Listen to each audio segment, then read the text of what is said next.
everyone, and welcome to another episode of the Roker Report podcast in association with the Sun and Community Soup Kitchen.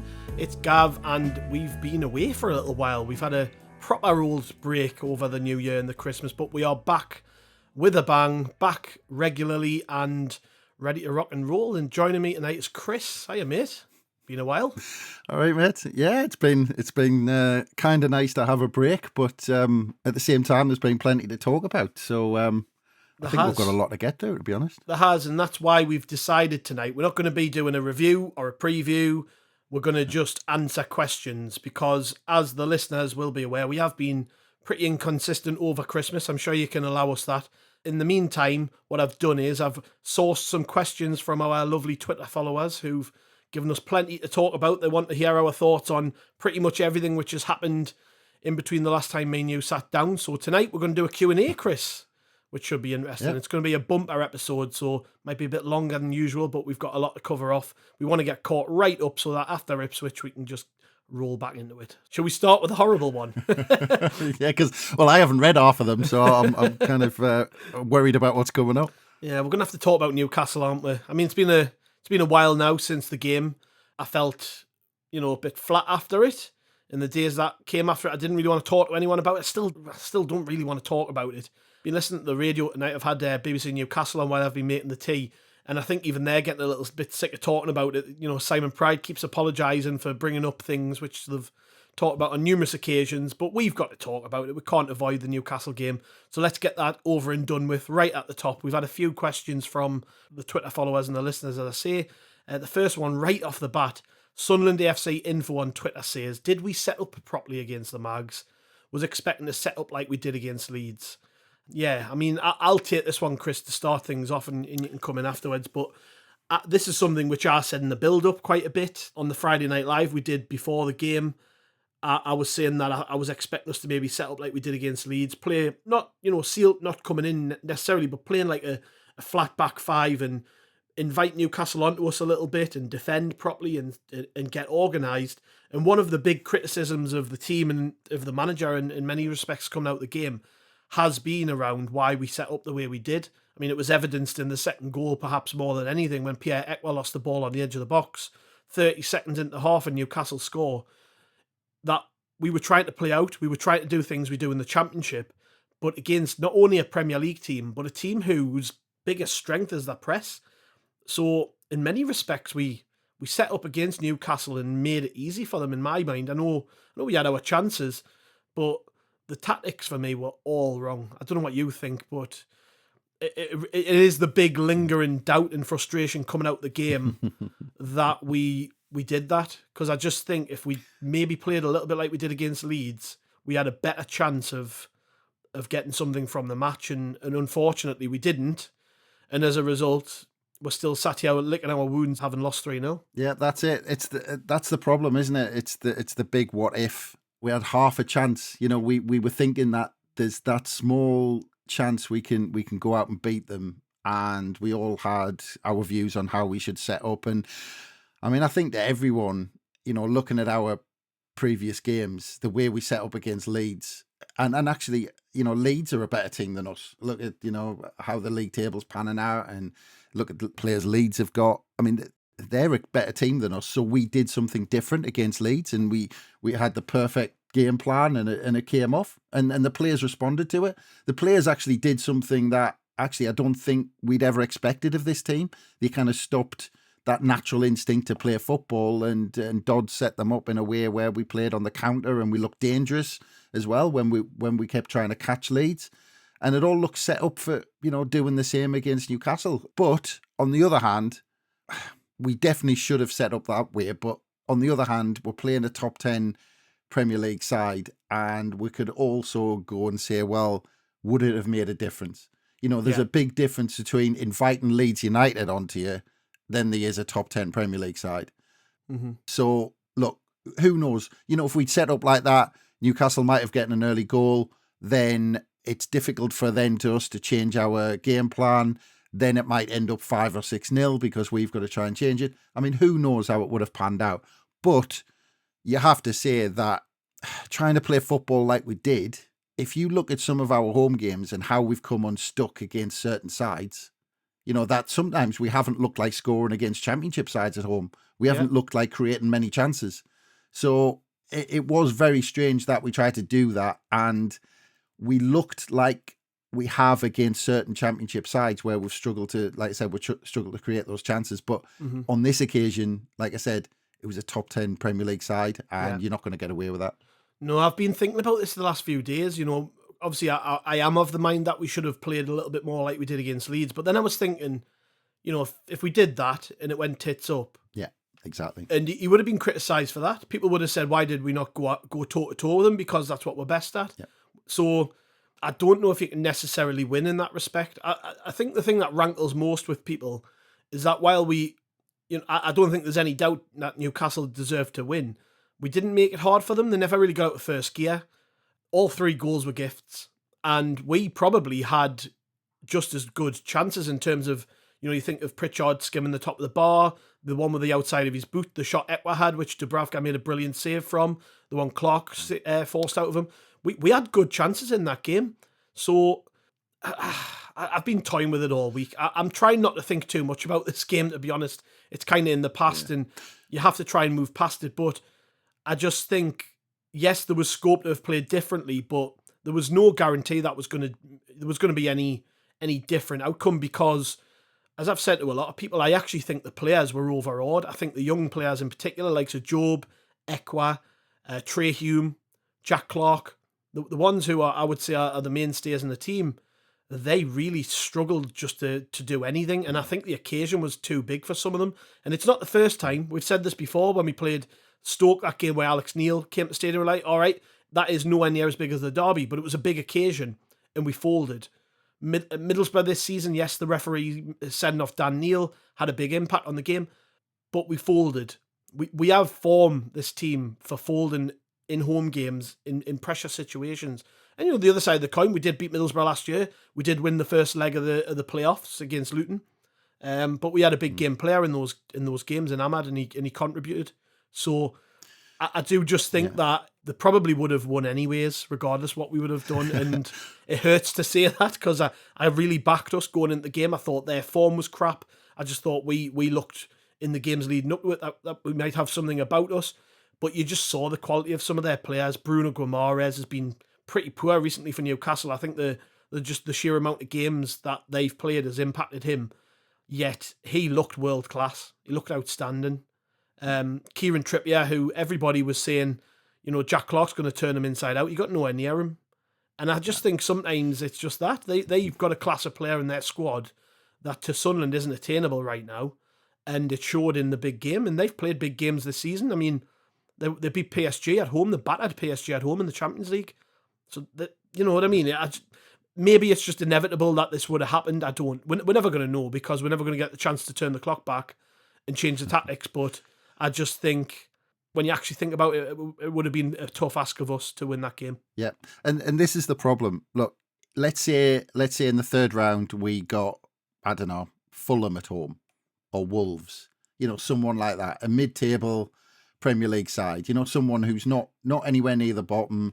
They're not really challenging at the top. And Newcastle have, argued, I think there were a couple of places above Wolves and a few points ahead of Fulham or whatever. But, that sort of club. And they came to the Stadium of Light and we had that game. I think the overriding kind of conclusion that everyone would have come out with would have been, yep, Gulf's massive. What's next? Let's not worry about it. But the problem is with playing Newcastle, it's difficult to review the game because of the emotion behind it. That, we were that desperate to get a result and we were imagining that if we'd gotten a result against them, the amount of money they've spent, the ridiculous owners, the fact that we're a league below them and we've just recently come up from League One. I mean, the bragging rights, if we'd managed to pull it off, would have been unreal. Whereas, they're beating us and it's kind of, as much as they're celebrating it, it's, it's almost difficult for them to celebrate it because it's like, all we can throw back is, we're a division below you and so you should beat us like that. Yeah. So, but it's difficult for us to let go of that little bit of hope that we all had. And we all thought if we pull it off, that big if, and we were all hoping that it was going to come, it was going to come and we were going to be able to, until, maybe the day we get in the Premier League, we could just play on that one victory in the FA Cup. But what it does show, all you need to do is look at the Premier League table. I mean, Luton, Burnley, Sheffield United, Everton just above them because they've been deducted 10 points. They're all kind of adrift. Luton's 4 points adrift of Brentford if you take Everton out of the equation. I mean, just look at the gulf. I mean, the Burnley and Sheffield United, I mean, they came and played us last season and they were way ahead of where we are. And they're getting smashed every week. And that's the gulf. That's the massive, big step that we have to take and that we're trying to take our time to do it. So, look, like I said, if it was Wolves, Fulham, I don't know, Palace, someone like that, we would have went, yeah, gulf's massive. Let's move on. Who's next? But because it's Newcastle, we're getting hung up a bit on, how we should have played the game. Interestingly, that's the only question we actually got about the game. out of 30 odd replies that we've had to that tweet that I put out, that's the only one we got about the game. It's the stuff which happened off the pitch, which people really want to hear us talk about. And it did, you can't deny that it overshadowed the occasion. It did, and things which we're going to get into, which are going to be talked about for years and years to come. I mean, we'll start off with perhaps the tamer end of it. There's been quite a lot of criticism of the Spirit of 37 group from not just Newcastle fans, but some of our own fans about the display which was put on. The crowd funded an awful lot of money to put that display on. Everybody who was in the ground had a part to play, whether that be holding up a piece of coloured plastic or a card or holding a flag.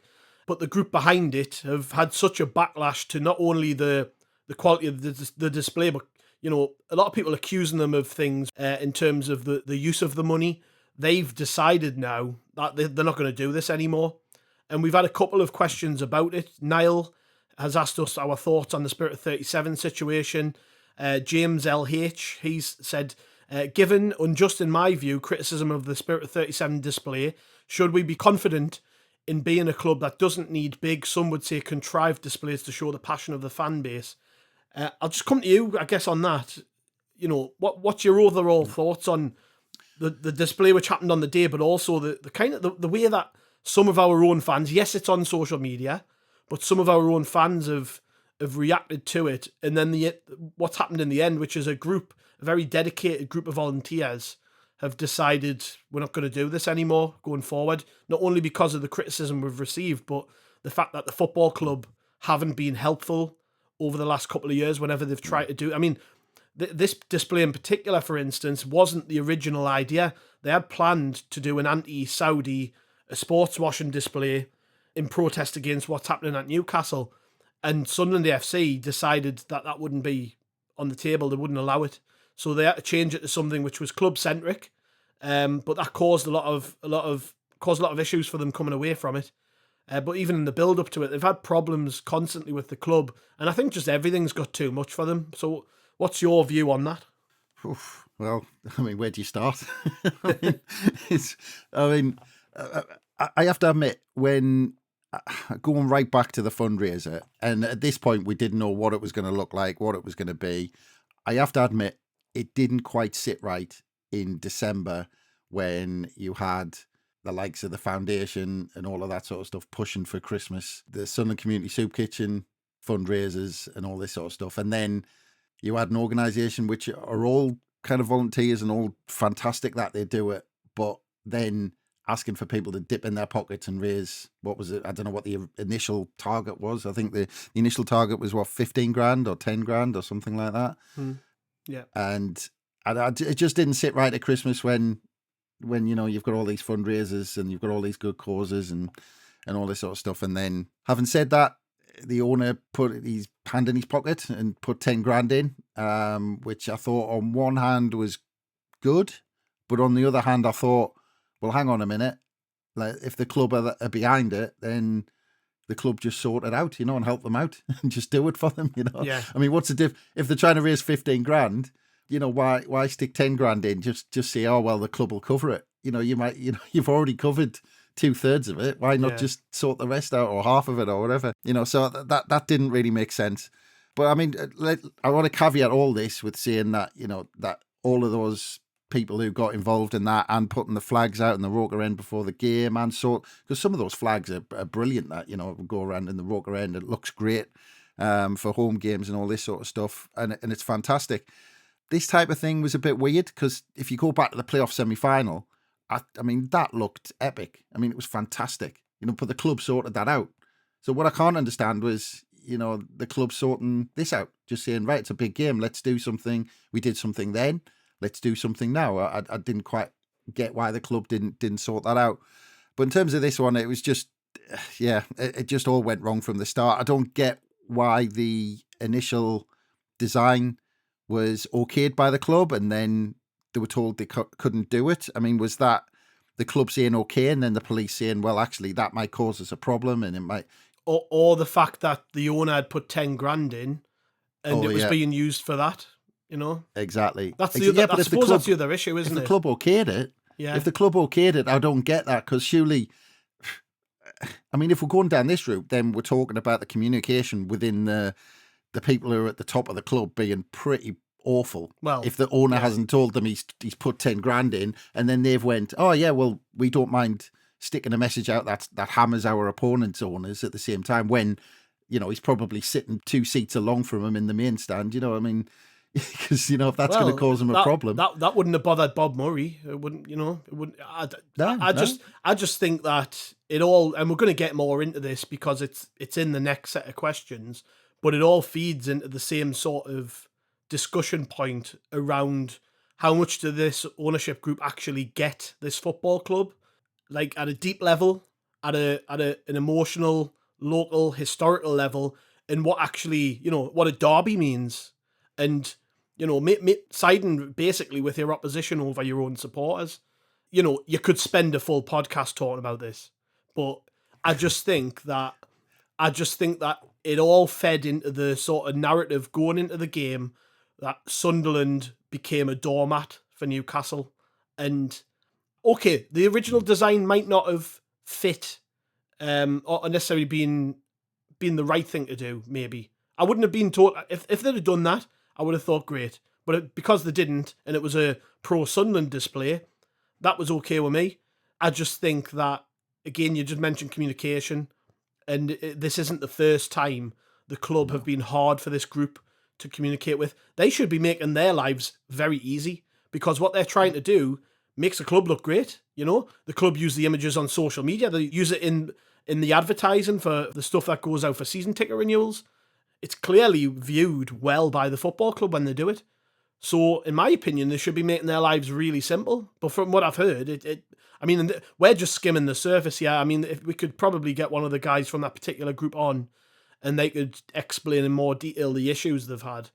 But I think the fact they've decided now to walk away, I mean, it reflects badly on the football club ultimately because you've got a group of volunteers putting a lot of effort in.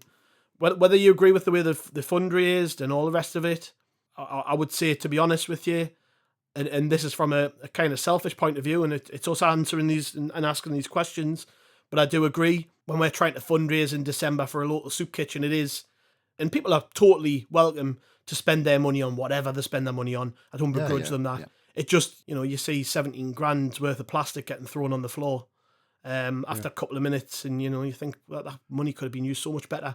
Maybe, you're kind of looking at the owner of the football club and thinking, why has he never dipped his hand in for the soup kitchen initiative? But he has this. Yeah, I can't help but feel that way. But I think the lads behind it, they put so much graft in and effort in, and I think the club need to work with these groups. And if this is the end for Spirit of 37 and the end for the displays, and I've heard that there might be some, different people are going to be willing to take over the flags for big games and stuff, but it might not be the same kind of level of what's going on.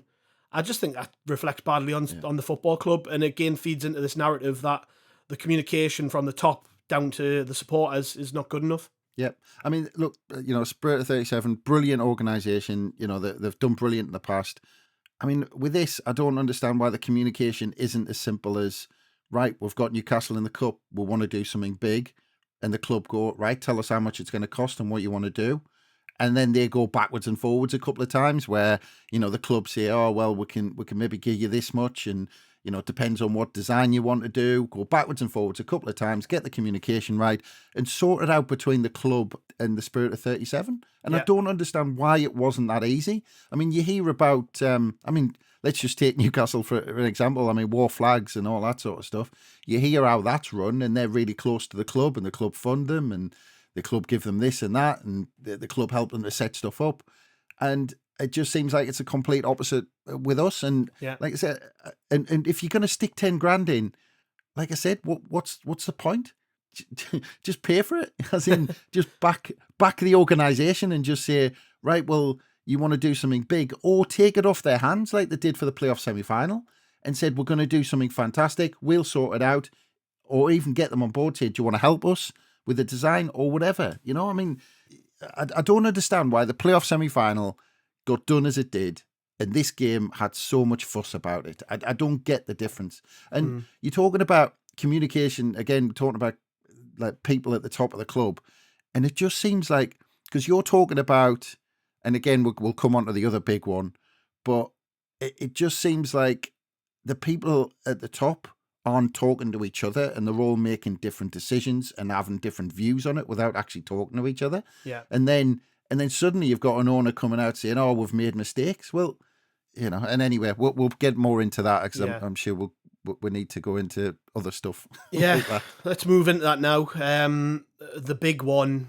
the thing which made me more embarrassed of my football club than anything ever has, ever. Here we go. I was frothing at the mouth when I seen what had happened in the Black Cats bar. Everyone listening knows what I'm talking about. The signs which went up in the Black Cats bar, which is obviously formed part of the Newcastle away end for the derby, where somebody was allowed to go in there and change the signs around so that they went from Sunderland to Newcastle, changing the word Howie with an O in it. All these various things which fed again into the narrative that we made this very homely for Newcastle, when it should have been an intimidating and in my opinion, you should make it pretty miserable for them.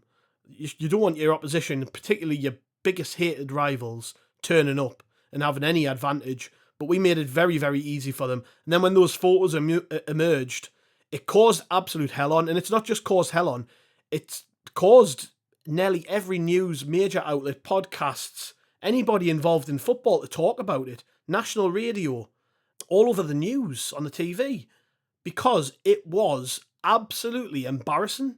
And Sunderland AFC will never live that down. That is going to be something which people will rightly hold against this owner for as long as he's here. The stuff we're seeing on the pitch, I think under Louis-Dreyfus has been pretty much mostly fantastic. I like everything about the way we're trying to run the club on the football side. I like the way we play football. I like the way we recruit. I've been quite clear on that for a long time. But off the pitch, it's undeniably a shit show.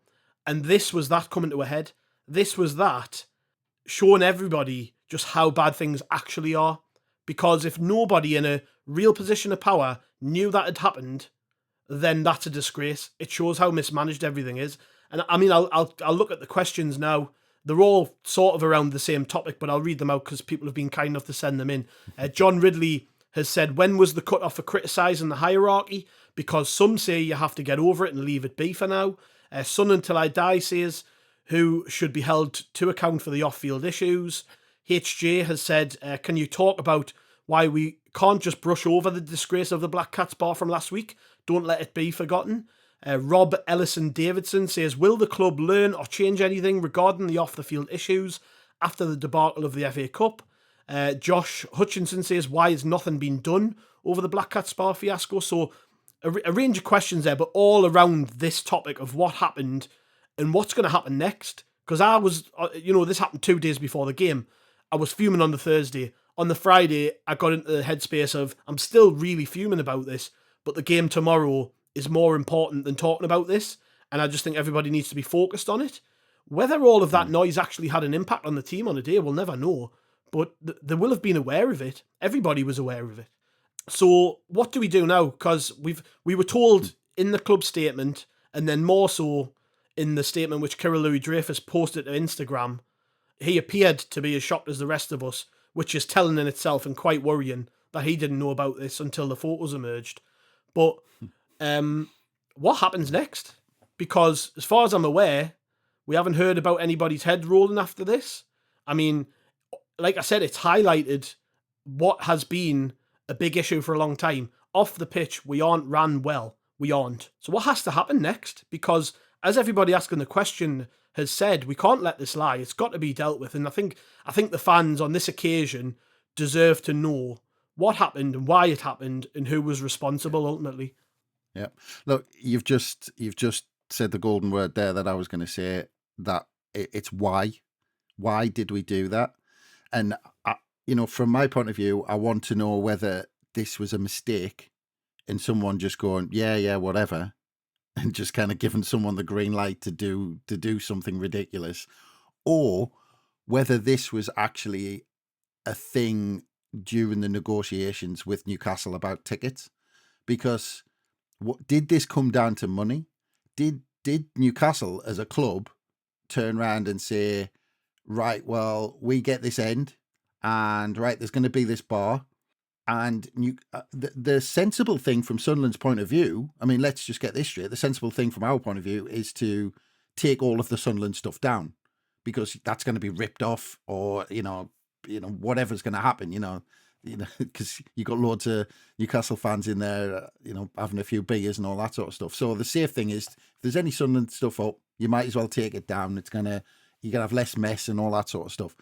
But what was the decision to then replace that with Newcastle stuff? Was that, like I said, was that Newcastle saying, actually, if we give you a few more quid, will you deck the bar out for us, for the fans? And then Sunderland going, oh yeah, well, that's an easy, I don't know, 50 grand or whatever they chucked at us. I mean, was it a deal like that? Was it done like that? Or was it simply, or even worse, I mean, if it can get worse, was it us offering and saying, oh yeah, do you want us to stick some Newcastle stuff up for you and make the fans do you know feel at home and all this sort of stuff? Do you know what I think's probably what happened, and what is just as bad is that we agreed to them changing the signs over, but we just weren't aware of what was on them, or if we were, it was kind of just brushed off. And actually, it again feeds into this narrative that off the pitch, there's not enough focus on the real things, and that we just allowed it to happen. That is it. Yeah. And that's it. So when you get when you're asking the questions why, then you come to, well, who, and was this done at some sort of meeting with them all sitting around a table?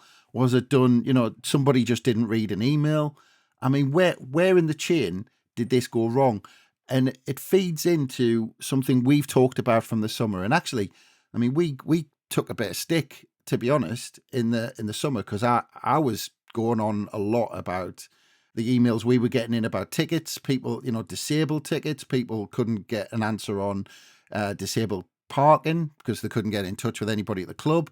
The shop was an absolute shambles. I was trying to get stuff for my lad's birthday in the middle of the summer, couldn't get any of that. Tried to get some stuff at Christmas, couldn't get any stuff then. I mean, off the pitch, and I've said this, and like I said, we took a bit of stick because people were saying stop banging on about that because we want to get on the field stuff. But if we're a shambles off the pitch in what we might consider the small things, and then something like this happens, you realise actually what a mess it is.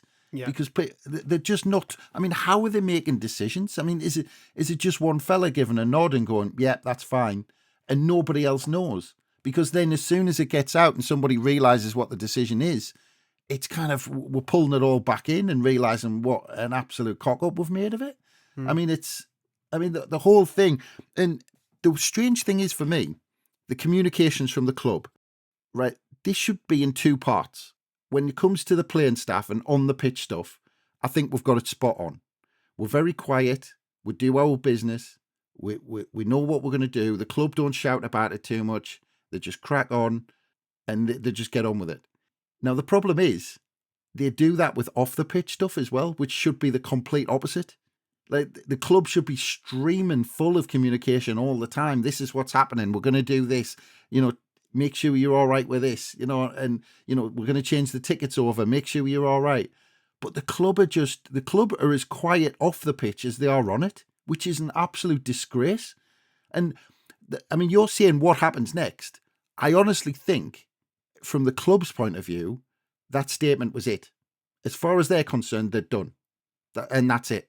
It's end of story as far as the club are concerned. But it's not for everybody else, because we're kind of thinking, well, that's not enough. Like, this is bigger than that. This is bigger than sticking a bit of a statement out saying, yeah, we got it wrong, but blah, blah, blah. I'd like some communication to say that not only they got it wrong there, but I'd like to go further in the club to say we're going to make big improvements off the pitch, and we're going to make it in all areas. And but I want to see evidence of it. That's the main thing. Yeah, exactly. And you're going to see this here, and here, because we're actually doing something.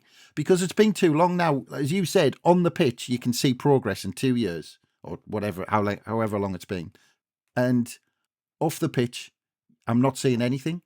I mean, it's League One standards. It's not. I think that's an insult to League One clubs. It's not even non-league standard, and we're laughing, Chris, but it really isn't that good. There are better run non-league clubs off the pitch. Yeah, To me, it's such a massive football club. It's being run. You know, when Donald Methven came in, there was a big play on cutting everything back, because in many respects they had to. Certain things we had to cut back in. But we've been promoted. We're in our second season in the Championship. We shouldn't be understaffed in any area of the football club now. We should be fully covered everywhere. And if there's a reason why that's not happening, then we need to know why. We need to know why the club in every field really hasn't got enough people to make things sure, like things like this are covered off.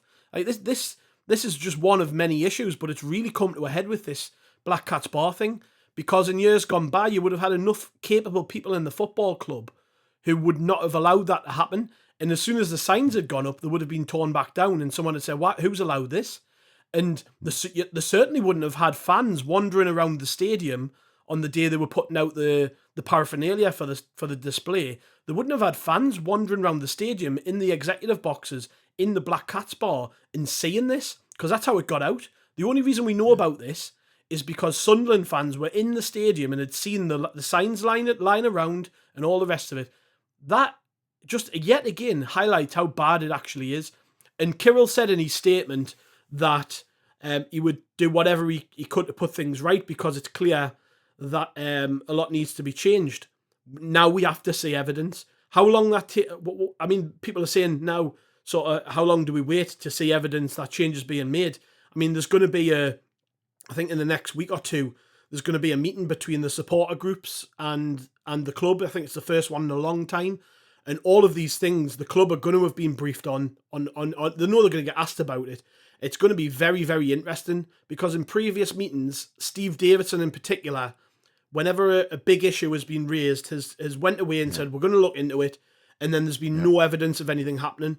Like, he really has to start earning his cash. He might well be a Sunderland fan. He might well be, or claim to be one of us. But I tell you what it is, he needs to start justifying his position in the football club, because he's been here long enough now, and we need to see improvements. As a Sunderland fan, as a Sunderland fan, Dave Jones, Leo Pearlman, David Bruce even, who's not been here too long, but they're all Sunderland fans on the board. They must be, and have to be, absolutely disgusted at what's happened recently. And they're seeing all of these concerns that we're highlighting, that every fan's highlighting about everything that's going wrong on the off the pitch side in the football club. And change has to be made. And it's not just with this, it's right across the board, because I agree with you fully. On the pitch, they've got it right, largely, and that's the next thing we're going to talk about. Off the pitch, I think largely things have been done right. We've made changes when we've had to make changes, and the club's improved as a result. Recruitment-wise, we've been spot on, in my opinion, mostly. I'm really happy with how we ran in terms of the football. But it's getting to the point now where the off-the-pitch stuff is clouding what happens on the pitch. I do worry that all of this, which went on Thursday around the Black Cats Bar, and the hell on it caused and the embarrassment it caused, I do worry that fed into what happened on the day of the game. Because, like I say, it gave Newcastle a psychological advantage going into that game. Their fans were lording it over us. That we were being shamed and embarrassed for it in the media. All of the players and the coaching staff and everybody around the football club will have felt that shame. And I'm sure it had some bearing on the mood going into the game. It must have. And when stuff off the pitch is affecting what happens on it, you have to sort that out and nip it in the bud. And like I say, Kirill and the people at the very top of the club, we need to see evidence that you've actually done something about this. Not just with this, but every problem which every fan, every podcast, every website, every supporter in the pub and in the stands knows the club have issues with ticketing, with merchandise, with the general state of the facilities and the cleanliness and the upkeep of the facilities, the maintenance, this stuff, the communication between the club and the fans. And, you've got one guy, poor Chris Waters, runs around doing everything. Honest, how he still manages to turn up for work each day and have a smile on his face, Chris. He's amazing. They need more Chris Waters in that club. They need hundreds of them, because one man cannot run around fixing everything like he does. I tell you what, he takes a lot of heat away from the club. The amount of things I pass to him, I get emails and messages from fans who can't get an answer from the ticket office or from anybody at the club who need help. As soon as I put them in touch with Chris, he fixes it. I tell you what, he's the only bloke at the club capable of doing that. And he deserves a bloody medal. But I tell you what, they need to find some help for him. They need to get it right through the club, and they need to sort this shit out, because I'm sick to death of talking about it, to be honest. But it's not help for him. It's basically the club should be structured properly to be able to deal with this. Mm-hmm. I mean, we talked in the summer about imagining if we'd actually got promotion to the Premier League with how we are off the pitch. It would have been an absolute disaster off the pitch if we had to try and cope with Premier League, that step up in terms of, the gears being on us and the kind of everything that comes with that. I mean, it would have been an absolute disaster. But I mean, one thing I wanted to just mention about talking about Kirill Louis-Dreyfus, it's interesting with his statement how I think it's almost unravelled throughout all of this, how he kind of runs the club, that basically he sees it as, I mean, and it's not kind of a wrong way of looking at it, but he sees it as, I've put these people in place below me and basically they look after their area and I basically, delegate to them and trust them. But the problem with that is if you haven't got competent people in those positions and it starts going wrong and you don't hear about it because you're not involved enough and you never hear about it until something major goes off, that's when it starts going wrong, because all of these things have been going wrong for a long, long time. But if he hasn't heard about it, it means he hasn't been able to act on it for so long that he's just clearly been going around thinking everything's great with the club off the pitch, everyone's happy. And maybe now, if he's looking into it personally, because it doesn't seem like he has until now, because I just think it's kind of head in the sand, everything's fine, and people are telling him everything's fine, that with a bit of luck, if he actually looks into it now, then he can either involve himself to make sure the decisions are right, or put better people in place below him in those areas to make sure it gets done properly. Because I mean, it's been too long now, and like that you've hit the nail on the head with the frustrating thing is that when the fans have been raising this time and time and time again, the answer is it comes back saying, "Oh yeah, thanks for that. Yeah, we'll do something about it," and nothing ever happens. Yeah. Anyways, moving on to some more positive talk, or at least the football talk, which is the thing I actually enjoy talking about. I just get sick talking about the crap off the pitch, and it does get kind of masked over when things are going right on it. But it gets really frustrating. But anyways, into the transfer window, we've had a lot of questions around transfers and incomings and outgoings. I think we'll probably start with the questions around incomings. As a broad question, Alex at Spezial73 has asked, what is needed in the transfer window, both in terms of incomings and outgoings? Chris Day has asked us, are we going to invest the Ross Stewart money? If yes, where do we need it most? John Wilson has asked, a need for a centre forward is well documented, but after watching the Derby match back, would you say a hard tackling midfield general is more important? Other questions around incomings. Sunday FC Info, again, they've asked, do we need to go against the model and sign experience this window if we want any chance of success? Niall at SAFC, Niall has said, what do you think the reason is that why we have only just decided to get an experienced striker in? And Custard Gravy has asked us to talk about Kiefer Moore, who's the high-profile name this week who's been linked with us. So a lot of questions around incomings and strikers and what's actually a priority in this window. And ultimately, will we invest money in this window? Because January is a notoriously difficult window. Clubs tend to only spend where they're desperate. But on deadline day in the summer, we sold Ross Stewart for a lot of money. And that money is still there. And that money is waiting to be invested in something. You can only presume it's going to be used on players and signings. So do you see us spending much in this window, Chris? And do you think it'll be on somebody like Kiefer Moore? Will we go out and spend big on a midfield general like John says? Or do you think it'll be a quiet month for us? Because as I've highlighted quite a bit recently, this is a big squad, and I think they're going to have to make room before they bring people in, regardless of whether we need strengthening in certain positions.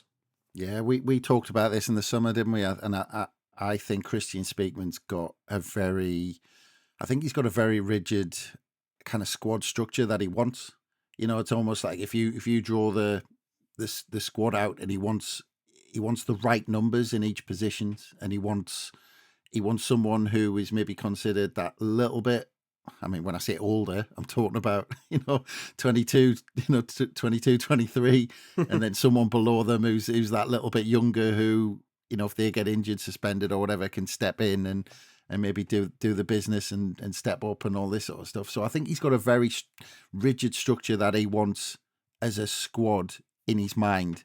And I think he's very careful not to get the squad too inflated, which I think is a good thing. I think, if you inflate the squad with numbers and there's players who you've got who are just unhappy and you can't get a move and are just hanging around the squad like a bad smell, I don't think it helps anyone.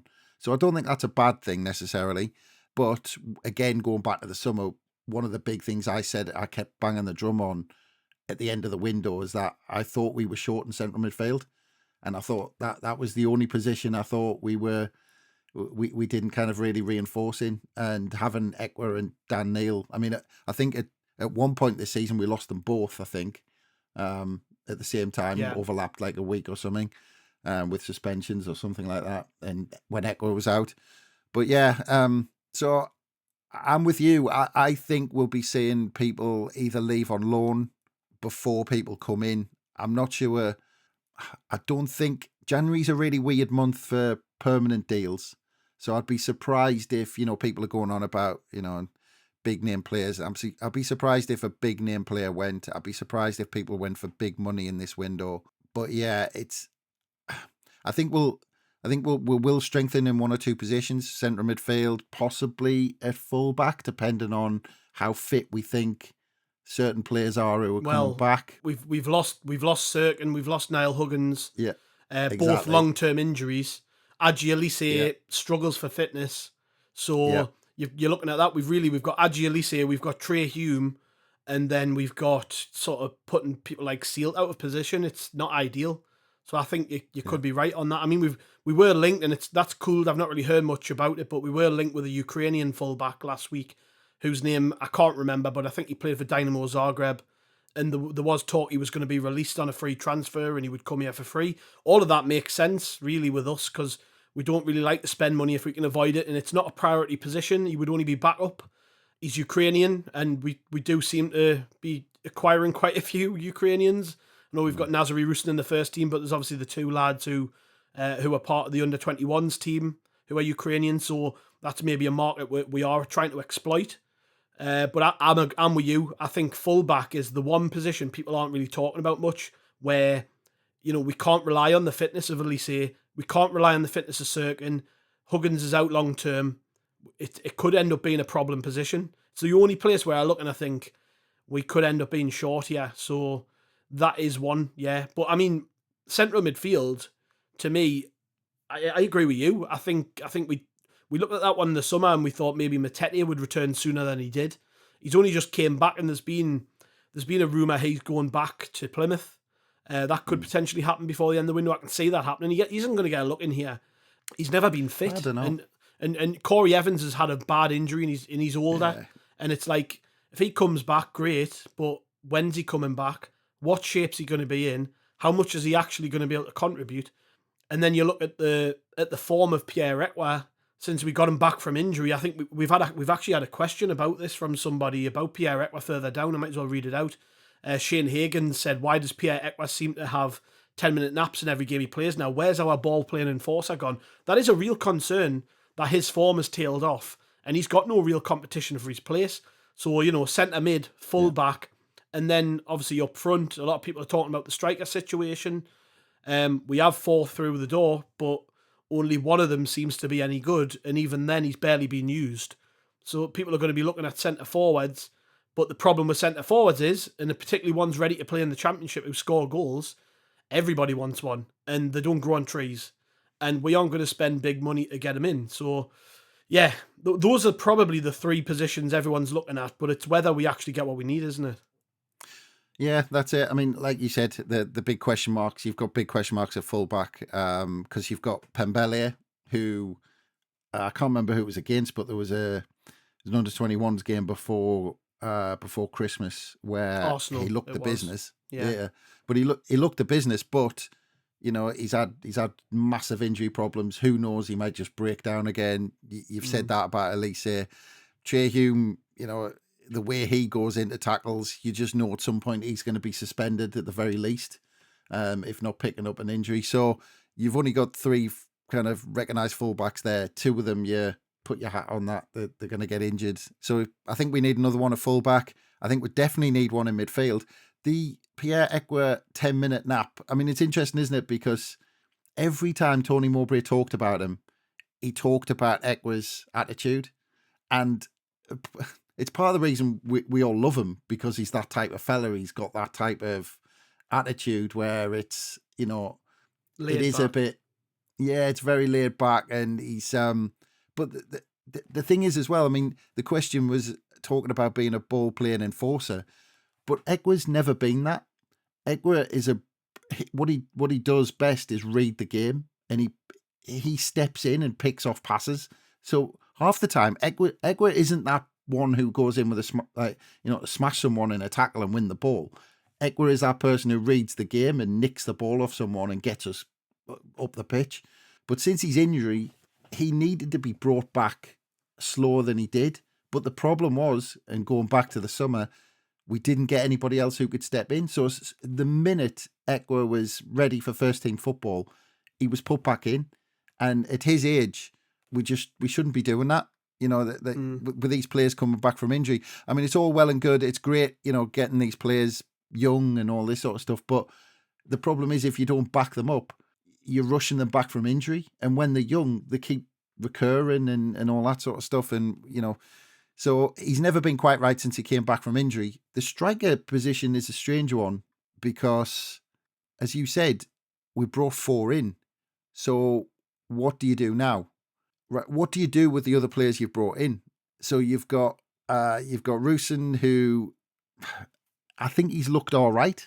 Yeah, agree. Yeah, but he hasn't. He doesn't look fantastic. He's not going to kind of blow sides away. He doesn't seem like he can. He doesn't look like a 15, 20 goal a season striker. Put it that way. I think he's more of a, he's more of a link player. I think. Yeah, than a grafter, somebody to lead the press. Yeah. Someone. I think mine because I do think he'll score goals. I think we saw the hint of that against Preston. I just don't think I agree with you. He's not 15, 20 goals a season striker, but I don't actually think that's what we're lacking. I think we're just lacking somebody who's a presence, a nuisance, a link-up player, but someone who might get you 10, 15 if you're lucky. I would be happy with that, to be honest.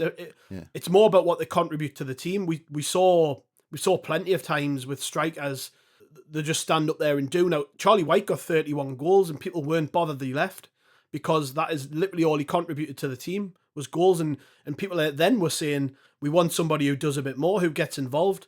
We were lucky with Ross Stewart. We got someone who did both. We got someone who grafts and also scores goals. But those players don't grow on trees. I mean, just to come back to the link with Kiefer Moore, does that make sense to you? I know he's completely out of the age bracket of player we would traditionally sign, but we don't have an experienced centre forward who's scored goals in the Championship. He's available. He's different to what we've got. He's a target man. He does score goals, as I've said. Does that make sense to you? Or is it just a case of he's the best of what's available, what's financially viable? Because I'll be honest, when I sit and try and wrap my brains about who's out there who makes sense, there just aren't them options. I can't think of many. I think if Kiefer Moore's available, which I imagine he is, there will be lots of clubs in the Championship trying to sign him. It'll not just be us. Yeah. But he is very different to what we've got, isn't he? He is, yeah. I mean, he is. I'm just not sure, because it's how you're communicating it to the players you've got as well. Because you've brought those 3 strikers in, and then you can throw Burstow in as that 4th, and then you're basically saying, because you're not going to play 2 up front, so you're going to play 1 up top, and then you're saying, right, well, actually, we've given up on these 3 players, or at least we've given up on them till next season, and that's kind of what you're telling them. And like I say, Rusyn hasn't had that many games because he didn't come in till late, and then he had that injury and he wasn't fit. So what, it's about taking that risk. Are you gonna say, right, well, we are going to bring that one person in, and they're going to lead the line for the rest of the season, and these 3 lads are going to have a bit more time to settle in? Or are you going to say, nope, we've got 4 strikers, we're confident that they're going to settle in, and they're all good players, and we're gonna stick with them, and we kind of either rotate them out, or Rusyn gets a run in the side, or whatever. And whatever we do, it'll be a clear signal to everybody as well on what the club actually think they did as business in the summer in terms of those strikers. Because like I said, if we go out and get someone now, it's almost like the club saying, well, actually those 3, or well, 4, again, if you include Burstow, the loan signing, those 4 weren't good enough. And it's a strange thing to do if they're going to do that. And if they're going to do that, I can see it being someone like Kiefer Moore rather than another signing who's, let's say a 21-year-old or 22-year-old that was going to spend, 3 million on something like that. Because we've kind of already done that with these players we've already brought in. So I can't see us repeating the same thing. I'd imagine that if we're going to do something like that, my guess would be that it would be someone in the Kiefer Moore bracket, but on loan till the end of the season. Yeah. I think with him as well, you're talking about we're not going to play 2 up front, but that might be because we don't have another striker like him. So you would traditionally pair your target man, your hit, the person you can go along to, and your out ball. You would traditionally pair. How far him are you with, going back? Yeah, well, you would traditionally pair that type of striker with someone a little bit more mobile and smaller, and that, Rusyn, I think, would look quite good with somebody like that. But then you're talking about changing the entire shape of the team, going to a wing back system maybe. But it at least gives you that option. If you're losing a game and you want to go 2 up front, you've got that option now. Whereas I think with what we've got, we can't really do that because Burstow tries to play like a target man, but isn't one. In terms of the players we brought in the summer, I've come to think now, mainly in the case of Hermia and Mayenda, as you look at the length of the deals they were given in their age, that they aren't viewed as players for now. They're viewed for players for 18 months, 2 years maybe. And that, maybe having seen a lot more of them, they've went, right, we need to work harder with these players in the training ground before they're actually ready. So the part of the problem there is that the club moves past that and they're just never going to be good enough. I mean, there's no doubting we need something up front. I know you said we need someone, we perhaps need someone like Kiefer Moore in that bracket of a player we can bring in till the end of the season. But I look around and I'm just not sure that there's many players like that available. Yeah. I think if he's available, that's the one position where we don't have experience, and I wouldn't be against it. It might just be paper talk, but it is a natural link to make because there aren't many. You ask anybody, you say, name 5 strikers who are attainable, who would make a difference right away. He'd be in there. I couldn't name many more. And I know they're obviously looking further afield than that. But actually what we probably do need is a bit of championship experience up front for the rest of the players' sake, not just ours. And I don't believe there's many of that type out there waiting for clubs at the minute. Yeah, I mean, I mean, nobody could argue that we don't need something, but again, it's what do you want to kind of get out of this season with those players? Do you just want to, like you said, do you just want to bail on them and say, well, we'll start again in the summer with the likes of Mayenda and Hamia, and well, if you bring someone in, you're kind of saying that to Rusyn, but Rusyn's 25-year-old. But in terms of the Kiefer Moore thing or somebody in that mold, I think if you're going to bring someone in like that, you're going to have to change the way we play completely. I mean, the whole style of play at the minute, I mean, I'm not saying it's necessarily a bad thing. I'm not saying we shouldn't. All I'm saying is because of the way we play out from the back and we play football and get it wide, we don't get early crosses in. We don't put the ball into the box. We have wide men who come inside and keep playing football with whoever's available, when they cut inside. And whether quite often likes of Patrick Roberts and Jack Clarke take it on themselves to take a shot, whether that's their issue or whether it's the striker's issue because they're not in a decent position, I'm not quite sure. But we don't get balls into the box. We don't knock the ball forward long and hit it direct to a front man who holds it off and lays it off. We don't play with a target man who flicks it on. So if we bring in someone like that who's expected to do that job, then we're going to completely change the style of play. But if you look at the way we're trying to structure the club through the age groups, we're trying to get a style of play that Sunderland is known for, and that it's not just the first team. It runs through the club, and that's how we play. So I just can't see it. I can't see Speakman going out and saying, all right, for the rest of the season, we'll play with a target man, we'll change the way we're playing, and then Beale kind of agreeing to that and saying, yeah, we'll start again in the summer. It just doesn't make sense that they'll do that. And for me, I think the ideal situation is if we can get a striker who can really fit in with our play, and I'm sure that's what Speakman's looking at. I don't think they'll go out. You're talking about Kiefer Moore because that's the only person who we can really think of, and he's kind of been half linked, or there's been some rumour somewhere, but I just can't see it. I just think they'll go out and think who's going to fit in with how we're playing and doesn't change and can fit with what we're already doing. And I just don't. I'm not sure. For the rights and wrongs of Kiefer Moore, I'm not saying he's a bad player. He's a good player, but I just can't see it. I can't see us going out and getting someone like that. Well, it's going to be interesting because we do need to sign somebody, and more players become available as the window goes on, and it's very early in the window, particularly in January. I mean, it's all done. I've already said it, but January's just such a. It's really a window for clubs who are panicking, maybe struggling to push for top two when they should be in there and they're not, or clubs who are looking like they're going to get relegated and they need another option. It's more for those type of clubs, really, the January window.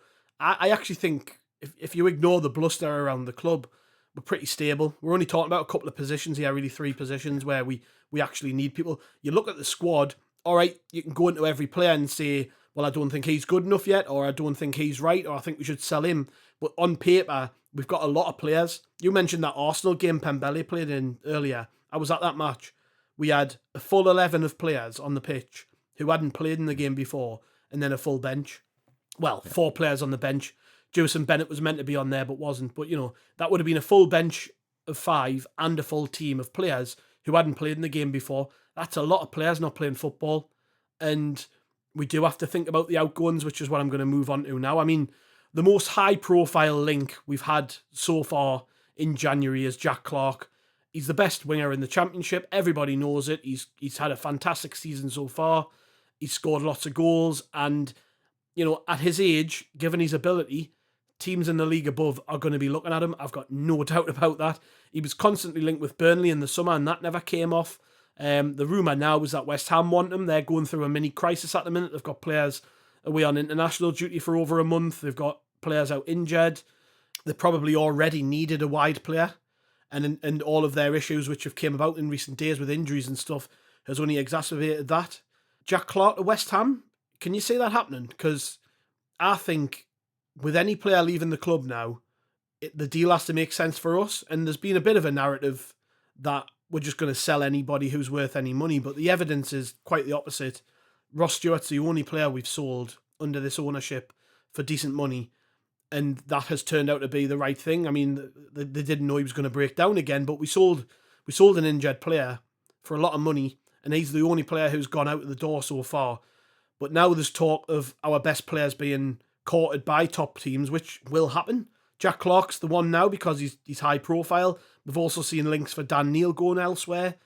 But what's it going to take for any club to take Jack Clarke off us this window? Because if he left, there would be no. We could replace him in the summer, I'm sure, but it would be very, very difficult to replace him adequately in January, wouldn't it? Yeah, and I mean, my worry, especially after the Ross Stewart transfer, is that sometimes it's not necessarily the club's decision. Yeah. And you can say yes, or well, the club get the final say, but the problem is if West Ham do come with a solid offer and his agent starts talking to Jack Clarke, tapping him up and all this sort of stuff, and Jack Clarke fancies it, I think that's it. I just think after that, it's about us getting the best price we can, because you can't, I think in this, I think in the modern game, I just don't think you can keep players at your club who have had their head turned. And if they're gone, if their heads are gone, and if he's at West Ham, his head's at West Ham, then I just think that's it. So it depends where Jack Clarke is in his personal life, how he's enjoying his football. Is he frustrated at the minute because actually we're relying a bit too much on him? And does he like that? Does he like being in that position? Does he feel the weight of the pressure on? Because I think where we are has a lot to do with Jack Clarke's form this season. Has a hell of a lot to do with Jack Clarke's form this season, because he's pretty much the only one scoring. So it depends where he's at. I mean, if he's loving that and he's thinking, God, I'm carrying kind of this massive club and I'm loving it and I'm enjoying my football and I'm enjoying coming on the training ground every day. Is he enjoying that training? Is he, is the changeover of manager been okay? Because like I said, I just think if he's not in a good place in any of those areas, and West Ham come in with that offer and his agent starts talking big money, I think that's it. And then from the club's point of view, because you've then got the Ross Stewart money burning a hole in their pocket, plus, let's say, for example, just to stick a figure out there, 25 million for Jack Clarke, or maybe more, or whatever, then if you've got all of that money, then realistically by the end of January, there's going to be a big expectation that you've signed two big players.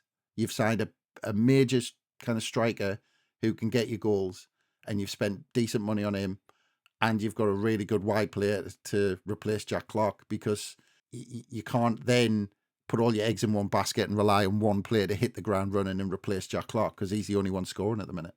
Yeah, and I think it's going to have to be a big offer to test our resolve ultimately. I do think that the club have been quite good, because you think about the contracts we've extended this season, a lot of those young players who are going to court attention have signed contract extensions, and the club have been able to tie them down for longer term. So in the past, where we've looked vulnerable in such situations where good players have been courted, it doesn't happen very often, but we've often looked vulnerable in that situation. It feels almost like we're pretty prepared for these things happening. I mean, Clarke only signed a 5-year deal or whatever it was, 4.5-year, 5-year deal. I can't remember what it was now, but that wasn't too long ago. He's still got quite a lot of time on that deal. I'm sure he thinks he's worth a lot more. The club have a wage structure that they're determined to stick to at the minute. If Clarke wants to earn more money, he probably is going to have to leave. But the deal has to be right for us. Like, if he goes, it's going to have to be a lot of money. It's going to have to be more than we think he's worth. Burnley kept trying to test us with derogatory offers in the summer. They were offering £10 million from him in the summer, and we were never going to accept that. West Ham are different to Burnley, though, in terms of turning his head. Well, yeah, because they're obviously they're at the minute, I think they're in the top 6 in the Premier League. They've just won a European Cup. Moyes has a good record. Unfortunately, whatever we want to say, he's had a good time at West Ham in this spell, and he's got a good record with particularly British players. We laughed at him for that Britishness comment back when he was our manager. But you've only got to look at the likes of Jared Bowen and Michail Antonio, and all these players who are British-based players who've always kind of played in the English leagues. He's got a good record with them, and I think that would be a hell of a move for him, particularly with all the sort of injury issues they've got, and just the fact they've not got a massive squad. I think it would be a hell of a move for him, but the deal's got to be right for us. They can turn his head as much as they want. I know his agent's Ian Hart, he's a bit of a gobshite on social media and certainly adds fuel to the fire, and I'm sure he's in talks with many journalists who like to put these stories out during the transfer window. So what you read and what's the truth might be far apart. I didn't always believe everything that was written about him in the summer. But at the same time, I think the deal, whoever it is, whether it's Jack Clarke, whether it's Dan Neil, whether it's Dan Ballard, Pierre Etwa, whoever it is, whatever the offer is, has to be to our liking. It has to be a big offer for which we look at it and we go, can we really afford to turn this down? With someone like Clarke, I think we've unearthed a gem. When you see some of the money being spent on players in the top flight, he's at least worth 30 million. At least. And I say that because I look at some of the money spent on players at that level who, clubs are chucking about willy-nilly. 30 million's nothing anymore, really. So, yes, he hasn't got that much top flight experience. I don't even think he played for Spurs, or if he did, it was sparingly as a sub or whatever. But he's developed a lot in that time, and he's going to be a Premier League player. In the next 18 months, he will be in the Premier League. It's a question of who's going to offer enough money to take him off us. And when that day comes, we need to have a plan. And to be honest, we talked all about the off-the-pitch issues. I'm sure the club have got a plan for when he leaves. They're not thick. They know it's coming. They know big money offers bound to be tabled at some point. If it isn't in January, it's going to be in the summer when he scored another 10 goals or whatever it is. And they've got to be primed for that. It's just a lot easier to replace him. So it's not only about what the money is, but it's also about, if we sell him to West Ham, are we going to bring somebody incapable of replacing him? Because at the minute, we've got nobody in the club playing his position who's as good as him, or even showing signs of being as good as him. We've never seen Jewison Bennett, and he's really the only left winger we've got. So it all has to be right for us, whoever we sell. People are going to sit and say, well, the club are unambitious. They're not going to match the ambition of the player. They're not going to pay him what he's worth. We can pay him whatever we want, but we can't offer him top 6 European football in the Premier League at this minute. And sometimes players just outgrow you. And I suspect at some point that'll happen with Dan Neil too. I suspect at some point that'll happen with Dan Ballard. It is the uncomfortable truth about being a championship club with good players. Unfortunately, at some point, somebody better is going to come along and make this player a lot more money and give him a better offer and better prospects. And when that happens, you have to be ready for it, and you also have to stay strong and rinse them for as much money as you can. So that's me worry, is that West Ham are a little bit desperate with what they've got going on, with players being missing, and that they will offer us a lot of money that we can't turn down. And, it's just about how we sort of react to that, isn't it? And how we get around that. But I'm sure it'll come at some point. There's going to bound to be an offer this month, isn't there? That makes us think. Of course there is. But the thing is, what you've just rattled off there is a direct consequence of our recruitment. We've brought these players in, and they are fantastic players, and we expect them to kick on, and they have done well at the club. And the fact that we're worried about losing, you can look through the squad and say, well, we expect offers for 2, 3, 4 players, and that's a consequence of how good the recruitment's been. If the recruitment was crap, we wouldn't be worried about these young players kind of getting offers for them and all this sort of stuff. So yeah, if you're going to bring in good players and they're going to do well, and you're in the championship, this is what's going to happen. Yeah. Very quickly, other outgoings. I know that Alex at Spezial73 did ask us about what we think is needed to happen or what will happen in terms of outgoings. Off the top of my head, looking at the squad list, I could possibly see, Zach Johnson maybe going back out. He's just came back from Hartlepool. He's very highly rated England youth international. Needs to get playing games, possibly in League Two. He's just been playing in the National League with Hartlepool, and I think he picked up an injury. So it'd be good to get him back out on loan because he's better off playing that 19-year-old. Embleton, we don't know how bad his injury is, but rather weirdly, that got announced by the club that he'd officially returned from Derby on loan, even though he's been back here for a long time because he got injured quite a while ago. It's just the end. Just the official end of his loan, wasn't it? Yeah. Jay Matete, as I mentioned before, expected to go back out. He's not got anywhere near the team and he's not been fit. I think there's something there with Matete, but he's probably better off going and playing games. He's 22, coming up 23 in February this year. So he's going to want to go and play games. Outside chance of Chris Rigg maybe going out on loan. I don't know, with him being 16, possibly kept around. But if a good, maybe someone like a Portsmouth at the top of League One who were after a number 10 I was reading earlier on. If somebody like that who's at the top end of League One, a bit like what we did with Matete last year, we're in for him and maybe said, look, their manager's got a good track record with youth players, perhaps. It's an outside chance, but I can't see it. He's a bit young for that. Yeah, Bradley Dack's been linked with Wrexham. I can see that happening, actually. I think we've got a lot of number 10s, and if there's somebody willing to pay money for him, or at least buy him out of his contract, because we've got to write that one off. He was a Mowbray signing who he's never been fit. He's never looked good when he's played.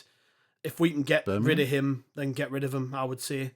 The only thing with Birmingham for the rest of the season, they've actually got a good number 10. I think at Birmingham they've got some good players in those positions, but you never know. You know, he might be Mowbray's Paddy Kenny in terms, Paddy Kenny the way he used to follow Warnock around.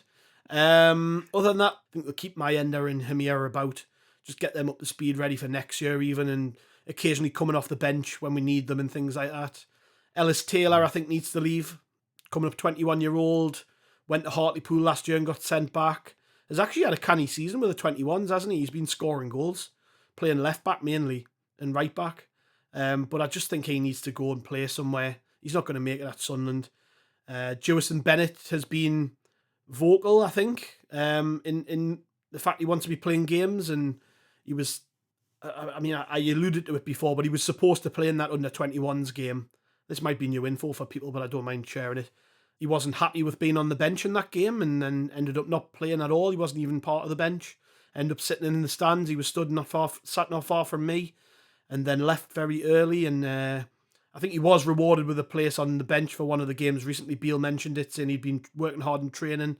But then the day of the derby, stuck something on Instagram. He was in Costa Rica again. So I don't know what's going on with Dewey. I think given he's a full international and he's 19, he wants to be playing football, and you can't blame him for that. Jack Clarke's ahead of him and he's not going to get games here. There's clearly, maybe they don't rate him, I don't know, but I think he'll be loaned out. Obviously, Jack Diamond's now back with the club. We've got to talk about him because he's been away for a while. Obviously, he's been through some issues off the pitch, but that's all been cleared up, and he's going to be looking for a club. 23-year-old, he's not going to get anywhere near our first team. He needs to go. Nope. Other than that, I don't know if there's anything you disagree with necessarily there. If there's anybody else off the top of your head that might leave, but I think that about covers it, doesn't it? Really, I can see quite a lot of these players go. I mentioned the bulk of the squad there. I flirted with the idea with a couple, but if I count these out, Zach Johnson, I think, will leave on loan.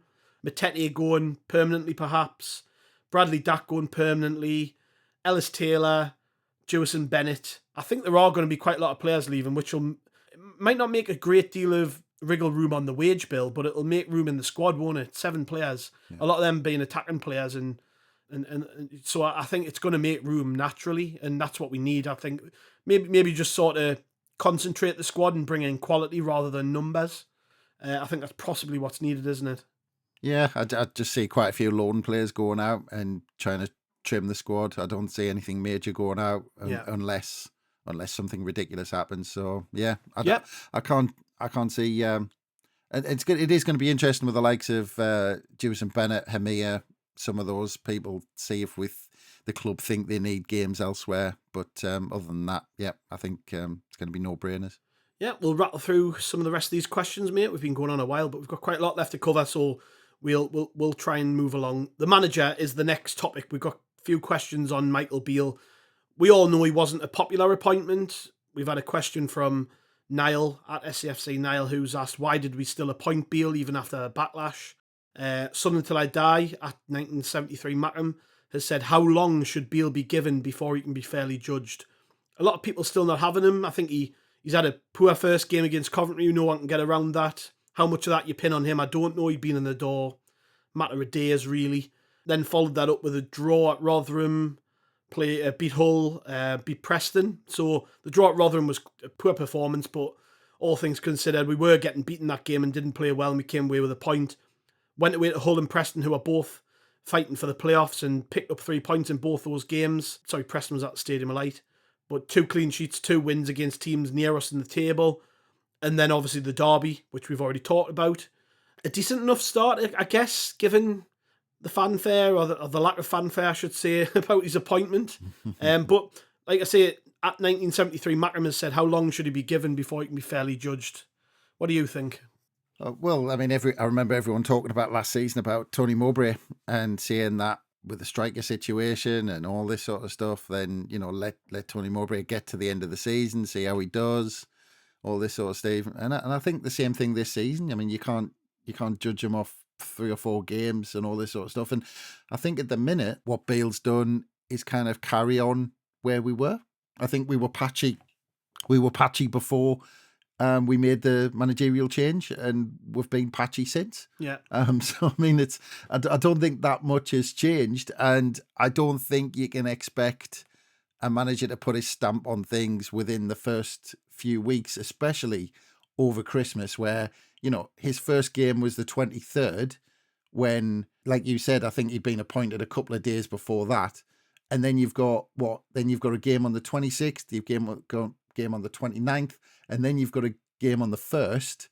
And then, you know, that's the Monday. And then on the following Saturday, you've got a massive derby against Newcastle. So I think now that we're out of that crazy festive season where all the games are coming within a couple of days of each other, I think now, you know, you'll start seeing the games. You know, we're going to have till the Friday after, then the Saturday after that. So we've now got breaks between games for the rest of this month, which you know, then you might see little tweaks and little changes. So we'll see. But like I said, at the minute, I almost think, because the games have come thick and fast, I would imagine that Bale has relied a lot on Dodds and Michael Proctor and the backroom staff to carry things on as much as possible, because there's no way he can come in and change things when the games are coming along every 2 days. No, I mean, you look at it, we kept 2 clean sheets against 2 decent teams. I mentioned that before. Yeah. I think those are good results. Going to Hull and beating them, Yep. They're going to be right up there. Preston, you know, maybe flattened out a little bit after a great start, but that's still, I think they were only 2 points behind us going into that game. So those were good wins. The point away at Rotherham, as I said, it was a rubbish performance. I was there. I stood and watched it. It was terrible. But, you know, after that game, and I did say, you know, at least he changed things during the game. It didn't work, and he put Pembele on the right to give us width. He put Pritchard on to give us a point at the top of the midfield. He put Burstow on, who occupied the defenders. There was more balance to the team, and then we got a goal back. And had the game gone on another maybe 5-10 minutes, I think we would have won. It was going in our favour. We just didn't have enough in the end. So it wasn't a good result, but when you see we were getting beat 1-0 and we were playing so poorly, to come away with a draw, what wasn't too bad. And then to follow that up with the win against Preston, which I thought was a good performance, you know, that was a good result. The derby, in a lot of senses, it's a cup game. It's against a team much higher placed than us. It's a massive occasion. Yes, we failed. Yes, I don't think you got the tactics right. But ultimately, the game itself doesn't really have a massive bearing on what happens in the league. So I think when we're asked the question by Son Until I Die at 1973 Matrim about how long should he be given before he can be fairly judged, I think we're going to have a better idea coming out of the transfer window what he's really like. Ipswich away is going to be hard. I know they've not been in great form, but it's a good team who've won a lot of games at home, not just this season but last year. That, you know, they're a brilliant team at Portman Road. You've got Hull at home. We've just beat Hull. Yes, they're a good team. They're up there. They've just signed a good player in Fabio Carvalho, who I think anyone in the Championship would have took. You've then got Stoke, who are under a sort of mini resurgence. Now they've sacked Alex Neil and replaced him. And then you've got Middlesbrough on the 4th of February, away, a team who we traditionally don't fare well against. I think after that, you're probably looking at it a bit more fairly as to see what his actual impact is. But longer term, the club are going to take a longer term view on it. Of course they are. Because I think what our fans think, and particularly those who weren't a fan of the appointment, and what Speakman and the club think are entirely different things. Because I think it was said in the statement when he was announced about his long-term impact on the coaching and just everything. That was what he was being appointed for ultimately. They did say, I think Speakman was asked directly, wasn't he, about whether whether Mowbray was sacked and replaced for any particular reason, and he said it's a results business and that sort of thing. I mean, if results tail off, there's going to be no way to ignore that. But I think if they carry on in the way that they are at the minute, which, you know, a couple of wins, a draw and a loss in the league, if we carry that sort of form through the season, we're going to be around the playoffs, and that'll be okay. But you're not going to see the long-term impact of Michael Beale, in my opinion, till after the end of this season. Whether he gets that long, I don't know. In terms of when we can actually judge him, I don't know. I think after Borough, you'll have a better idea of what he's done, but I don't think it's a fair time to judge him. It's a really weird one to try and work out. Actually, I don't know about what you think, Chris. I know when we did the pod after he was appointed, you said, why not? You said, why not appoint? Yeah. You were one of the only people I've heard say that in terms of, give it a go. See, it can't be much worse than losing all the time as we were in that run towards the end with Mowbray. You said, why not? Are you still of that mind? Are you still sort of kind of in that zone? Yeah, I didn't mind the change out at all. I mean, he wouldn't have been, I think, when we talked last, he wouldn't have been at the top of my list. But at the same time, I thought what we're trying to do, he seems to fit the bill. He's got, like I said, he's got a decent record as a coach, and that's primarily what he's been brought in for. And he's got a coaching team that he's the head of. So, yeah, we'll just see how it goes. And I'm just thinking that, we're talking about how long can he be fairly judged. I mean, look, if it goes down the pan and we lose we lose kind of 6-7 or whatever off the bounce or something like that, then questions can be asked. But at the same time, like I said, I just think things have carried on at the minute as they were. I don't think he's put his stamp on it. I don't think he's anywhere near to put his stamp on that team because the games have just come too quickly. And I think the very first question, in theory, should be asked in the summer. Just saying, right, well, you had, 6 months of the season or whatever it is. How did you do? And let's have a look at where we are then. Did we make the playoffs? And if you look at the championship as well, I mean, it is, we talked about this last time where you could almost say the top four are already decided. And then you've got, I mean, probably more than half the table. I mean, you could probably go down, we talked about playing Preston. So you go from West Brom in 5th down to maybe Preston in 14th. And then you wouldn't be surprised below that, the likes of Millwall, Blackburn, somebody putting a run together to break into that pack again. So then you've got all of those clubs from, like I said, from West Brom down to Preston in 14th, playing out for those final two playoff positions that we currently hold one of them, which it's amazing because I still don't think we've played all that well this season and we end up 6th. So it shows that we're doing something right, and it shows how well we're doing. Because there's some good clubs, sitting in behind us. You've got Hull are flying, Coventry are flying, they're on a good run.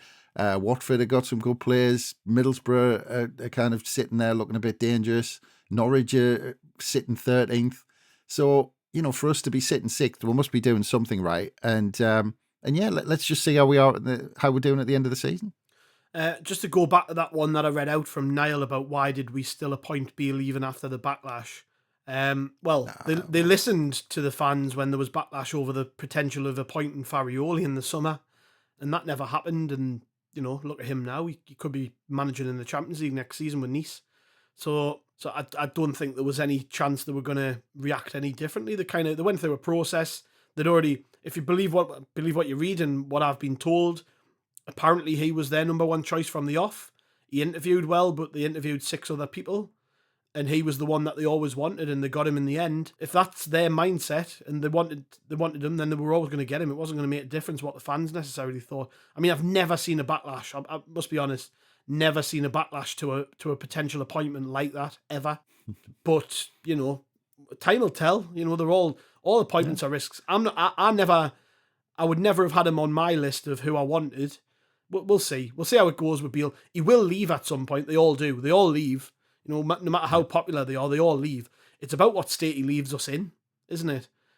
Lee Johnson was appointed and left for a reason because, he brought us forward from a coaching perspective. He had us playing better football, but then didn't think he would get us over the line. So they replaced him with somebody who did. Then when that relationship ended, they put somebody in charge to stabilise us and carry on the good footballing philosophy. And then when that relationship broke down, they chose to go with somebody who was more aligned with their way of thinking. You've got to say the managerial appointments have all left us in a better position ultimately with Sunderland. And it's about what Beale leaves us in, what state he leaves us in and where we are when he does go. I'm less... I mean, there has been less negativity towards him, certainly after the wins we've had. But he did get a lot of stick after Newcastle, and I've kind of come to accept that whenever we don't win a game, you're going to see the same people on particularly social media popping up and highlighting issues with them, and that's absolutely fine. That's totally their prerogative. I'm just saying, I do think that there are a portion of fans who never wanted them in the first place, and every time they get a chance to stick the knife in, they're going to, because they just don't want them at the football club, and that's absolutely fine.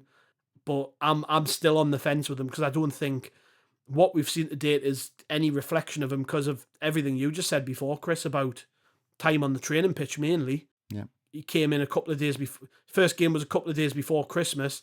They had Christmas Day off. We had a game Boxing Day. Sort of the days between them games will have either been days off or recovery days. So maybe by the end of this month, or going after that Middlesbrough game, we might maybe see more of an impact. Maybe with some new players coming in. What he's been doing with them, really. Yeah, and I mean, unless you know for certain, I mean, I'm still not convinced that they didn't change him out in the summer because of a fan backlash. I just think that at the time they looked into it and they thought the timing wasn't right. But I'm not sure on the footballing side, I'm not sure they really care what they've got a plan and they want to stick to it. So yeah, even if there was a backlash, but I honestly think on the footballing side the club just don't care. Which, to be honest, I'm in full agreement with. To be honest, right, we'll move along from Michael Beale. Anyways, we've got a little bit left to do. We won't drag it out any much longer than this. We've got a couple more questions, and then we will call it a day. Degsy on the future of the club has asked, what will be seen as success this season? That's an interesting one, isn't it? Because publicly, the club have said, like I mentioned before, when Beale was appointed, Speakman said, I can't remember the exact words, but it was around that we want to get promoted, or we want to finish as high as we can, that sort of thing. But off the pitch, there might be a very different viewpoint on it. They might be looking at it and saying, we need to be ready to go up when we do go up. And if that's not this season, then we need to be in as good a shape as we can going into the pre-season to then have a proper assault on the top two next year, perhaps. I don't know. Obviously, the aim is to win every game and finish as high as we can. But what would be seen as success? Because to me, it's basically where we are now. I think if we're still sixth in the table after the final game of the season, we're in the playoffs, we've got a chance of getting promoted. It's matching what we did last year, but some of the players who've been along for the ride have got better and improved, and the team's got better. That's where I want to be at. Is that success to you, or should we be aiming higher than that? Because I know a lot of people are. A lot of people think that we should be breaking our necks this January in particular to bring players in who are going to get us over the line. But if we don't finish in the top six, is that still success or not? Oh yeah, definitely.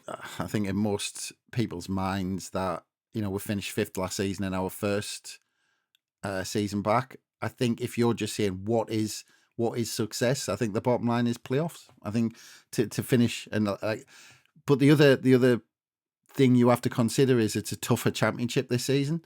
So I think it's a good sign that we are actually moving forward, because we're in weirdly we're in about the same position, but in what I consider to be a tougher league this season. So actually we are in theory moving forward because we're in the same position, if that makes any sort of sense. I hope that does make sense. But yeah, I think it's playoffs, and I think the Newcastle game highlighted where we are on that kind of hopefully journey to the Premier League at some point, because if we do make the playoffs, we'll have the same conversations as we had last season, where people are saying, if it's there, you take it. Of course you take it. You're never going to turn down a chance to get promoted to the Premier League. But at the same time, in an ideal world, again, I go back to the bottom three are the three promoted clubs that came up from the Championship last season. They're the bottom three in the Premier League. And if you don't get promoted, it seems now, if you don't get promoted where you're in such a position where you are clearly head and shoulders above the rest of the Championship, and you know that you're going to be able to compete in the Premier League, you just have to accept that you're going to go up and down for a few seasons to get your squad in that position. And then you've got a plan. You've almost got a plan for coming back down, so you don't go too big, so you don't lose those players. And then you come back round to getting promoted better, and you've got to have a loop or two coming back down and going back up. So, like I said, it's going to be that strange position that we're in, which I think is, again, some of the theory behind the way the model works, that you take young players, you make them better, and when they make a step up, actually, if they're more technical players, you might stand half a chance because they're progressing and you don't have to kind of bring all those players in. But yeah, so for me, it's playoffs. It has to be that kind of 5th or 6th position. So, and I think most fans will be in agreement. I think people who are even dreaming about the top 2, that's completely gone. That's completely gone. And we're not good enough. We're not consistent enough. But then again, we're dealing with, as we said, the makeup of our squad with those young players. You've got to accept the consistencies because those players are going to grow with us, which they have through some of them who were with us in League One, are just getting better and better all the time. And yeah, I think, look, we're on the right track. I mean, we're 6th, and I don't think we've played particularly well this season. And we're in that chase and pack, which, again, if you look at the league, if you look at the teams behind us, we're doing all right. We're on the right track, and I would not be surprised if we were there or thereabouts at the end of the season. Yeah, James Anderson's added a comment along this theme. He said, "What do you think about the need to build something that is sustainable and ensures we can compete with the so-called big clubs in the Premier League? People forget we were once called the Bank of England club and the team of all talents and bought the first £1,000 player. This requires a plan. If KLD's plan is not what people want, what plan do they want? Don't let emotions cloud judgment. For example, Stuart Donald buying Will Grigg because he thought he had to. I could go on forever. Get the wrong player and you're stuck with them for years, as we all know." I mean, that covers off a lot there. But I think basically what James is saying there is that when we do get back to the top flight, we have to be ready for it. Yeah. You look at the teams, you mentioned it before, the likes of Sheffield United and Burnley and Luton going up this year, and there is such a disparity between them and the rest. Like, you look at Leicester in particular, and probably Southampton actually, who started badly but are one of the most informed teams in the league now. You look at them two, and they are probably better than those 3 teams I've just mentioned, but they're playing in the league below. Leicester, there's such a disparity between them and the rest. I've just seen them linked with a £21 million move for someone at Inter Milan.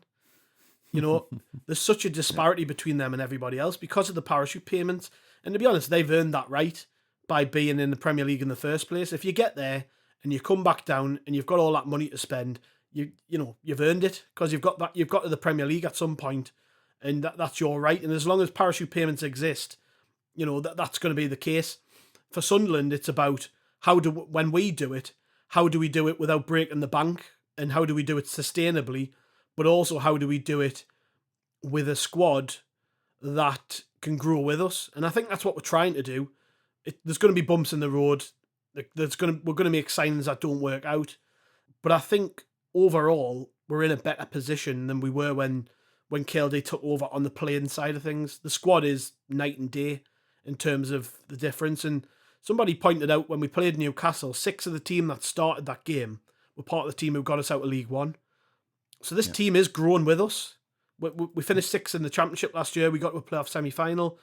This year, we're kind of in the same zone. In what I agree with you, it's a more difficult league. It's very easy if we have a couple of bad results to drop down the table, but it's just as easy if you have a couple of good ones to come back up it. To me, really, all we've got to do, we've got to sort out our away form. Ironically, last year it was the other way around, but we've got to sort the away form out. We've got to get a striker scoring goals, whether that's someone we've got or whether that's somebody coming in. And we've just got to let these players develop. The likes of Job, I've seen people criticising him a little bit in recent weeks, but he will undoubtedly have benefited from the amount of game time he's had this year. He'll improve. I remember having the same conversations with Dan Neil. I think at one point, me and you, I remember talking and saying, I don't get it with Dan Neil, but look at how good he is now because he's had all of these games and all of this experience. Jack Clarke wasn't even a regular starter in League One. He didn't start in the playoff final. Look at him now, best winger in the league. These players, at some point, they will burst into life. I trust the recruitment in that sense. And ultimately, it's about having a bit of patience. And whether you've got patience or not is another thing. A lot of fans don't have patience. They want to get back to the Premier League as quickly as possible. I just don't think that's going to happen under this ownership. I don't think they're going to splash the cash in order to get there as quick as we can. When we do get there, it's going to be through merit, ultimately. And, that's probably not what some people want, but it's what they want. And on the playing side, I think they've earned my trust. They've earned certainly your trust. You've said it before, and it is what it is. I'm quite happy on the playing side of things. It doesn't worry us. if we don't go out and sign loads of players in this window, it's not a disaster. I still trust in the squad we've got. I think it's just a steady build. James hinted at it there. It's about being ready ready at the right time, isn't it? Ultimately. Yeah. Well, look, you've got to remember that it's only been a season and a half after we'd spent 4 years in League One, and the thing is, once you've spent 4 years in League One churning through League One level players, there's only one way to keep building from there, and that's to do it in a sustainable way. Louis-Dreyfus couldn't come in, and I think even by the rules, he couldn't come in and just spend 80 million quid or whatever and just splash the cash and give us a world-class squad and take us up to the Premier League.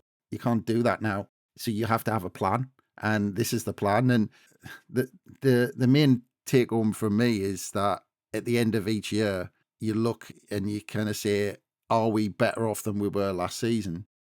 And if we can keep doing that, and if we can keep saying, well, the recruitment is at least taking us in the right direction, even if it's not as quick as we'd like. Because, I mean, you can highlight mistakes. You can highlight that the strikers haven't maybe kind of gone the way we all would have liked them to. But the fact that we're sixth suggests we're doing something right. And we just kind of need to keep with it. Like I said, I mean, the question was asked there, saying, well, what do people want? But I actually don't think there's any other alternative. Louis-Dreyfus, okay, he might have a rich family and all this sort of stuff, but he's not going to just he's not going to do an Ellis Short and just chuck loads of money at it and just kind of haphazardly spend money everywhere, and then we'll see where we are and the club are in trouble and he gets bored and he does a runner and we go through it all again. I mean, the point is now that we've got a good squad. We haven't spent fortunes. We've got a lot of players who clubs want to spend a lot of money on, and that's a good place to be. And like when people say, what do other people want? I don't think there is another way. Or we could go out and buy those journeyman players and try and do it on free transfers and all this sort of stuff. And I mean, maybe you could say, right, well, don't go as young and bring in players who have got more experience, 24, 25. But the problem is then you can add another 3-4 million onto them because they've played those games. We take a chance of players who haven't played those games and nobody else is taking a chance on them, and we get them for cheap. And when they come off, like I said, I mean, the case of Jack Clarke, maybe brought them in for, I don't know, maybe a kind of just a sell-on fee or something like that, and maybe a couple of million or whatever. But if we sell them for 30, that's the way it's got to be. And yeah, I just don't see another way. Well, that was an epic.